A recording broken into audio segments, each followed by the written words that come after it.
Hello guys, welcome back to my channel. இன்றைக்கி நம்ம என்ன சம்மரி பார்க்க போகிறோம் அப்படின்னா, தி டால்ஸ் ஹவுஸ். இதை எழுதினவங்க கேத்ரின் மான்ஸ்ஃபீல்ட். இவங்க ஒரு ரெனவுண்ட் நியூசிலாண்ட் மாடர்னிஸ்ட் ரைட்டர்.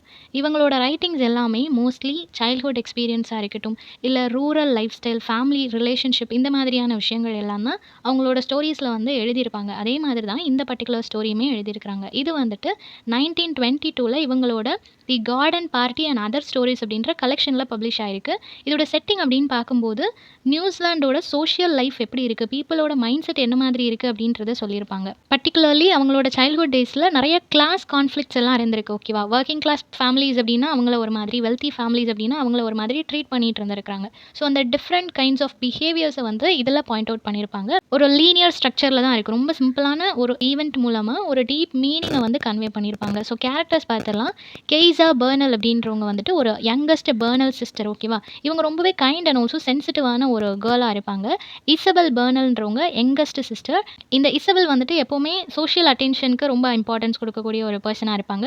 தென் லாட்டி பர்னல்ன்றவங்க மிடில் சிஸ்டர். இப்போ இந்த பர்னல்னு 3 சிஸ்டர்ஸ் சொன்னேன் இல்லையா, இவங்க ஒரு ஃபேமிலி. ஓகேவா, தென் நெக்ஸ்ட் வந்து கெல்வி. இந்த கெல்வி அப்படின்றவங்க இன்னொரு ஃபேமிலி. இதில் லில் அப்படின்றவங்க எல்டர் சிஸ்டர், எல்ஸ் அப்படின்றவங்க யங்கர் சிஸ்டர். ஸோ இந்த யங்கர் சிஸ்டர் மோஸ்ட்லி பேசவே மாட்டாங்க, ரொம்ப சைலண்ட்டாக அவங்க சிஸ்டரை ஃபாலோ பண்ணிட்டு இருக்கக்கூடிய ஒரு கிட் மாதிரி இருப்பாங்க.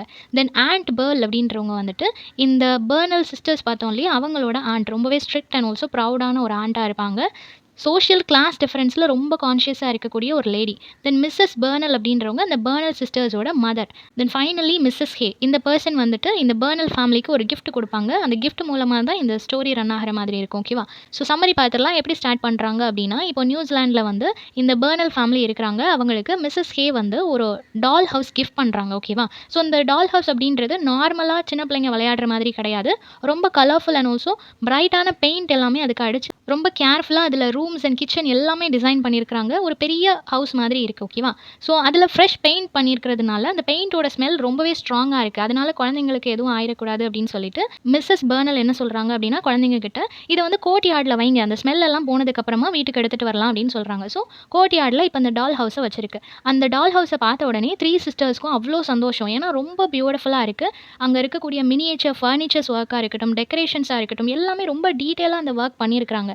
அதுக்குள்ளே நிறைய ரூம்ஸ் இருக்குது. Drawing room, dining room, kitchen, bedroom, இந்த மாதிரி நிறைய விஷயங்கள் அரேஞ்ச் பண்ணியிருக்கிறாங்க. அதுக்குள்ளேயுமே நிறைய ஃபர்னிச்சர்ஸ் ஐட்டமும் இருக்குது. லைக் இப்போது சேர்ஸ், பெட், டேபிள், இந்த மாதிரியான விஷயங்கள் எல்லாமே ரொம்ப ஒரு ரியலிஸ்டிக் மேனரில் டிசைன் பண்ணியிருக்கிறாங்க. ரொம்ப பியூட்டிஃபுல்லாக இருக்கிறதுனாலேயே இந்த குழந்தைங்க அட்மையர் பண்ணி பார்த்துட்ருக்குறாங்க. அப்போது அந்த குழந்தைங்க நோட்டீஸ் பண்ணுற ஒரு விஷயம் என்ன அப்படின்னா, அந்த வீட்டுக்குள்ளே ஒரு சின்ன லேம்ப் ஒன்று இருக்குது. எல்லோ கலரில் ரொம்ப சின்னதாக அதில் வந்து நெருப்பு எரிஞ்சிட்டு இருக்கிற மாதிரி இருக்குது. ஸோ டால் ஹவுஸ்லேயே ஹைலைட்டான ஒரு விஷயம் அப்படின்னா அது ஒரு லேம்ப் தான் அப்படின்னு சொல்லலாம். ஸோ அந்த குழந்தைங்க அதை எல்லாத்தையுமே வாட்ச் பண்ணிகிட்டே இருக்கிறாங்க. இப்போ நெக்ஸ்ட் டே அந்த குழந்தைங்க 3 பேரும் ஸ்கூலுக்கு போகிறாங்க. நெக்ஸ்ட் டே இந்த 3 பர்னல் சிஸ்டர்ஸ் இருக்கிறாங்க இல்லையா, இவங்க லோக்கல் ஸ்கூலுக்கு போகிறாங்க. அந்த ஸ்கூல் தான் அந்த நியூசிலாண்டில் இருக்கக்கூடிய ஒரே ஸ்கூல் அப்படின்றதுனால எல்லா டிஃப்ரெண்ட் கிளாஸஸில் இருக்கக்கூடிய ஸ்டூடெண்ட்ஸுமே அங்கே படிப்பாங்க. அதே ஸ்கூலில் தான் கெல்வி சிஸ்டர்ஸும் படிக்கிறாங்க. ஸோ லில் அண்ட் ஆல்சோ எல்ஸ், அந்த 2 பேருமே அங்கே தான் படிக்கிறாங்க. ரொம்பவே புவரான ஒரு பேக்ரவுண்டை சேர்ந்த குழந்தைங்க இல்லையா. அது மட்டும் இல்லாமல் அந்த ஸ்கூலில் சொல்லக்கூடிய ஒரு ரூமர் என்ன அப்படின்னா, இந்த சிஸ்டர்ஸோட அப்பா வந்துட்டு பிரிசனில் இருக்கிறாங்க அப்படின்ற மாதிரியும் சொல்லியிருப்பாங்க. ஸோ அது உண்மையாக பொய்யா அப்படின்றது கன்ஃபர்மேஷன் இல்லை. பட் ஸ்கூல் மொத்தமும் இவங்க அப்பா ஜெயிலில் இருக்கிறாங்க அப்படின்னு சொல்லி பேசிக்குவாங்க. இவங்களோட அம்மா என்ன ஒர்க் பண்ணுறாங்க அப்படின்னா, வெல்த்தி ஃபேமிலிஸ் எல்லாத்துக்குமே வாஷர் உமனாக இருப்பாங்க. அவங்களோட கிளாத்ஸ் எல்லாம் வாஷ் பண்ணி அயன் பண்ணி கொடுக்குறது தான் இவங்களோட ஒர்க்காக இருக்கும். ஸோ அவங்களோட பாவர்ட்டி, அவங்களோட சோஷியல் ஸ்டேட்டஸ் ரொம்ப மோசமான கண்டிஷனில் இருக்கிறதுனாலேயே இந்த ஸ்கூலில் இருக்கக்கூடிய குழந்தைங்க எல்லாம் அந்த 2 சிஸ்டர்ஸையுமே ரொம்ப இல் ட்ரீட் பண்ணுவாங்க. மற்ற ஸ்டூடெண்ட்ஸ் மாதிரி இவங்கள ட்ரீட் பண்ண மாட்டாங்க. அவங்க ரொம்ப ஓல்டு கிளாத் தான் வியர் பண்ணிட்டு வந்திருப்பாங்க. ஸோ எப்போவுமே அவங்கள மார்க் பண்ணுறது, டீஸ் பண்ணுறது தான் மற்ற ஸ்டூடெண்ட்ஸோட ஒர்க்காக இருக்கும். இந்த மாதிரி போயிட்டு இருக்கிற சமயத்தில் இந்த பர்னல் சிஸ்டர்ஸ் வந்து எல்லார் முன்னாடியும் பேச ஆரம்பிக்கிறாங்க. ரொம்ப ப்ரௌடாக, எங்கள் வீட்டில் ஒரு டால் ஹவுஸ் இருக்குது, அது நார்மல் டாய்ஸ் மாதிரி கிடையாது, ரொம்பவே பிரம்மாண்டமாக இருக்கும் அப்படின்னு சொல்லிட்டு அவங்க ரொம்ப பெருமையாக பேசிக்கிறாங்க. அப்போ இசபெல் வந்து அதை டிஸ்கிரைப் பண்ணுறாங்க, அந்த வீடு எப்படி இருந்துச்சுன்னு எல்லாத்தையும் சொல்லிட்டு அந்த குழந்தைங்க கிட்ட, நான் உங்களை வந்து இன்வைட் பண்ணுறேன், எங்களோட வீட்டுக்கு நீங்கள் வந்து 2 பேராக வரலாம். ஏன்னா மொத்தமாக எல்லாரும் வந்தீங்கன்னா உங்களால் ப்ராப்பராக விசிட் பண்ண முடியாது இல்லையா.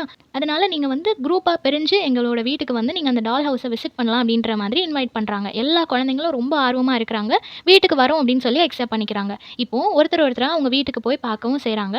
அப்போ அவங்க வீட்டில் இசபெல் வந்து ஒரு கைட் மாதிரி இருந்து அந்த வீட்டில் இருக்கக்கூடிய ஒவ்வொரு ஃபீச்சர்ஸையும் அவள் வந்து எக்ஸ்பிளைன் பண்ணுறா. இது இந்த ரூம், இது இந்த ரூம், இந்த மாதிரியான ஃபர்னிச்சர்ஸ் எல்லாம் இருக்குது அப்படின்னு சொல்லிட்டு எல்லாத்தையுமே அவள் எக்ஸ்பிளைன் பண்ணுறா.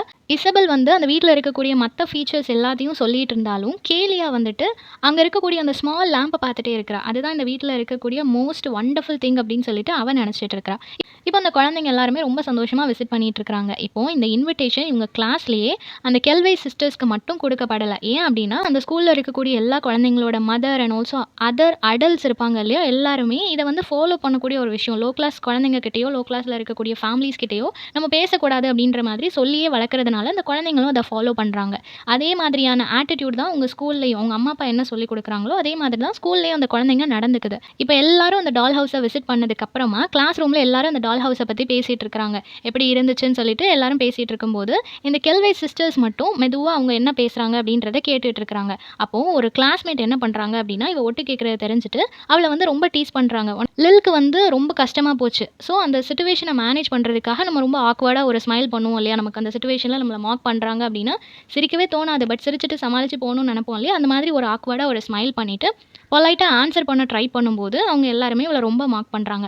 அப்போ எல்ஸ் இருக்கிறா இல்லையா? Younger sister. அவ எதுவுமே சொல்லாம அவங்க அக்காவோட அந்த ஸ்கர்ட்ட புடிச்சுட்டு அமைதியா நின்னுட்டு இருக்கிறா. இந்த பர்னர் சிஸ்டர்ஸ்ல வந்து கேசியா மட்டும் கொஞ்சம் டிஃபரண்டான பொண்ணு.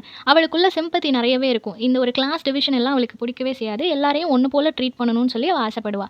ஸோ அவளோட மைண்ட் செட் என்ன அப்படின்னா, அந்த டால் ஹவுஸ்ல இருக்கக்கூடிய லேம்ப இந்த சிஸ்டர்ஸ் 2 பேரும் பார்க்கணும் அப்படின்னு சொல்லி அவ ஆசைப்பட்டுட்டு இருப்பா. ஒரு நாள் ஆஃப்டர்நூன் அவளோட வீட்ல அந்த கோர்ட்யார்ட்ல உட்கார்ந்துட்டு இருக்கும்போது, இந்த சிஸ்டர்ஸ் 2 பேரும் நடந்து போறத ரோட்டு வழியா அவங்க போறத இவ பார்ப்பா. பார்த்துட்டு அவங்க 2 பேரையும் வேகமா வீட்டுக்குள்ள கூப்பிடுறா. அவங்க 2 பேரும் உள்ள வர்றதுக்கு அவ்ளோ யோசிக்கிறாங்க. பட் இவ வந்து ரொம்ப கேஷுவலா இல்ல ஒண்ணும் பிரச்சனை இல்ல நீ வரலாம் அப்படின்னு சொல்லிட்டு உள்ள கூட்டிட்டு போயிடுறா. அங்க போனதுக்கு அப்புறமா அந்த டால் ஹவுஸ வந்து விசிட் பண்ண சொல்றா. ரொம்ப பயமா இருந்தாலும் அந்த டால் ஹவுஸ பார்த்த சந்தோஷத்துல இந்த குழந்தைங்க 2 பேருமே அத பார்த்துட்டே இருக்கிறாங்க. அந்த டால் ஹவுஸ்ல இருக்கிற சின்ன சின்ன டீட்டெயில்ஸ் எல்லாமே எக்ஸ்ப்ளைன் பண்றா. முக்கியமா அந்த லிட்டில் லேம்ப பாருங்க அப்படின்னு சொல்லிட்டு எல்லாத்தையுமே காமிச்சிட்டு இருக்கா. அவங்க 2 பேரும் ரொம்ப ஆர்வமா அத பார்த்துட்டு ரொம்ப சந்தோஷப்பட்டுட்டு இருக்கிற அந்த சமயத்துல, சடனா அவளோட ஆண்ட் அங்க வராங்க. அவங்க ரொம்ப ஸ்ட்ரிக்ட்டான ஆண்ட்டுன்னு சொல்லி பார்த்தோம் இல்லையா? ஸோ அந்த ஆண்ட் அங்க வந்துட்டு இந்த குழந்தைங்க அங்க நிக்கிறத பார்த்த உடனே பயங்கர கோவமாயிடுச்சு. ஸோ ரொம்ப சத்தம் போட்டு நீங்க இங்கேருந்து வெளிய போங்க. உங்கள யார் உள்ள விட்டா அப்படின்னு சொல்லி கத்துறாங்க. அது சின்ன குழந்தைங்க இல்லையா? ஸோ அந்த மாதிரி ஒருத்தவங்க வந்து கத்தும்போது அவங்க பயந்து போயிடுறாங்க. ஸோ எதுவுமே சொல்லாம அந்த இடத்துல இருந்து இம்மீடியட்டா ஓடி போயிடுறாங்க. அந்த 2 குழந்தைங்களும் ஒரு இடத்துல வந்து உட்கார்ந்ததுக்கு அப்புறமா, ஃபர்ஸ்ட் டைம் இந்த ஸ்டோரியிலே எல்ஸ் வந்து ஒரு வேர்ட் சொல்றா. I seen the little lamp அப்படின்னு சொல்றா. அண்ட் ஆல்சோ அது ஸ்மைல் பண்ணுது. அந்த ஸ்மைல ரேர் ஸ்மைல் அப்படின்னு சொல்லி மென்ஷன் பண்ணியிருக்கிறாரு. ஸோ அவங்களோட பாவர்ட்டினாலையும், ஸ்கூல்ல அவங்க ஃபேஸ் பண்ற ப்ராப்ளம்ஸ்னாலையும் அந்த குழந்தை முகத்துல சிரிப்புன்றதே இல்லாம இருந்துச்சு. ஸோ இந்த ஸ்டோரி எண்ட் ஆகும்போது, அந்த லிட்டில் லேம்ப் மூலமா அந்த குழந்தை முகத்துல ஒரு ரேர் ஸ்மைல் வந்துச்சு அப்படின்றத மென்ஷன் பண்ணியிருக்கிறாரு. ஸோ லோ கிளாஸ், ஹை கிளாஸ்ன்ற டிஃபரன்ஸ்க்கு மத்தியில ஒரு இன்னசென்ட் சோல்க்கு நம்ம அவங்கள ஈக்குவலா ட்ரீட் பண்ணும்போதும், இல்ல அவங்களுக்கு கொஞ்சமா லவ் கொடுக்கும்போதும், அது அவங்களுக்கு எவ்வளோ பெரிய விஷயமா இருக்கும் அப்படின்றத ரொம்பவே அழகா எக்ஸ்பிரஸ் பண்ணியிருக்காங்க. ஸோ இந்த சம்மரி எல்லாருக்கும் புரிஞ்சிருக்கும்னு நினைக்கிறேன். நெக்ஸ்ட் என்ன டாபிக்ல வீடியோ போடலாம்னு சொல்லி கமெண்ட் பண்ணுங்க. Thank you for